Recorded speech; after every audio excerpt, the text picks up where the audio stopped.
Dear participants of Jerusalem Prayer Breakfast, here comes a greeting to you from Moscow, from Word of Life. We are so sad that we can't be in Jerusalem, but on the other hand, we are so happy that still we can do this together through internet. And we want to be a church that really puts Israel in the center of who we are, how we think, and in the center of our love. The thing with love is that love can be very strong in our heart, but love must be also expressed if it's going to be a blessing in the world. That I love my wife is one thing, and that's wonderful, but the more I express it, the more this love will be a blessing for her. And I just want to tell you a little story about my father. My father, he was a preacher all his life. He's with the Lord now. And when he was in his mid-80s, one day he came to me and he said, "Matsula, tell me, what do you think is the most important book in the Bible?" And that's, of course, in one way impossible to answer, but I thought I want to answer kind of really wisely, so I think I said the letter to the Romans maybe. And my father just brushed me off and said, "Most important book in the Bible is the Song of Songs." And I remember thinking, what?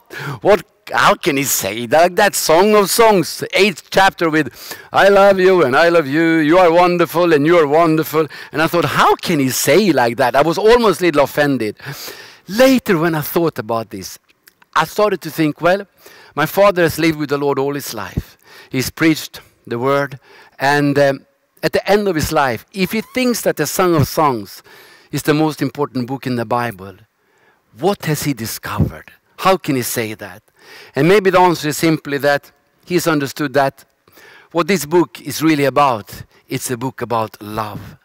And the thing with Song of Songs is that there's not only this bride and the groom, or if it is the church and Christ, in whatever way we read it, that they love each other, but it's also how they express it. It is so boldly, and how they speak about how they love each other, and there is no blushing, and it's so straightforward.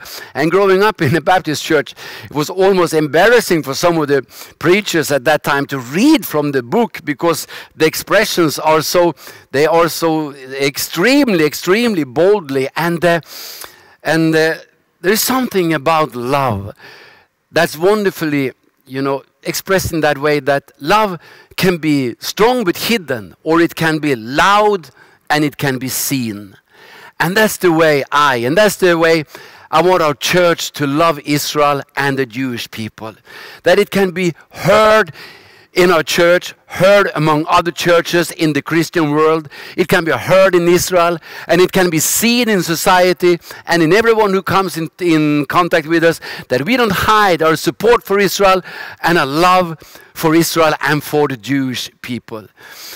Our love for Israel is not just a religious, some kind of emotional thing. It's deeply rooted in the Word of God. What God says about the land, what He says about His people. In deep understanding of our thankfulness to Israel and to the Jewish people, that everything we have, we got through them. And understanding about the historical depth that we have about the horrible things that the church has done to Israel, and how I, in my generation, can express something else and really show our appreciation and our love both for the people and for the land. And I just want to challenge you also, wherever you are, whoever you are, whatever church you belong to, let your love for Israel, your love for the people of God, not just be something that is hidden in your heart. Let it be heard and seen by the people around you in the world that you live. Because then that love will be a blessing. It will be the blessing for Jews in Israel and around the world, and it will be a blessing also for the land of Israel. I'm so happy to be here together with you. May God bless you all, and let us continue to stand together in prayer for Israel, in support of Israel.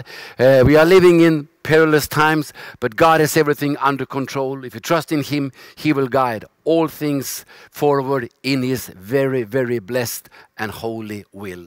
God bless you so much.